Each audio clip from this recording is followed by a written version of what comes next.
Manchester United player turned businessman Gary Neville made an appearance on BBC Breakfast on Tuesday, January 30, but viewers were not amused. He appeared alongside Manchester-based entrepreneur Liam Browne, whose business he recently invested in during a Dragon's Den appearance. He had asked for £50,000 for a 5% share in the business Full Power Cocoa during his appearance.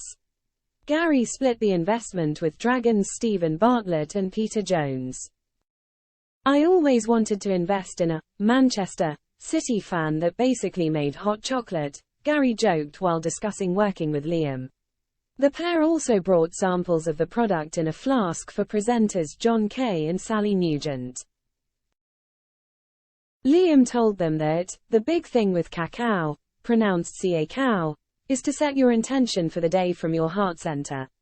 While they both seemed to find this amusing, they gamely tried the drink as Gary and Liam further discussed the product. However, viewers of the show were irate at what they saw as free advertising for the brand. They took to X, formerly known as Twitter, to vent. A user with the handle @SimonGalcock queried, 10 minutes free advertising for Neville's pet project. Was that part of Neville's deal with #DragonsDen #BBC Breakfast?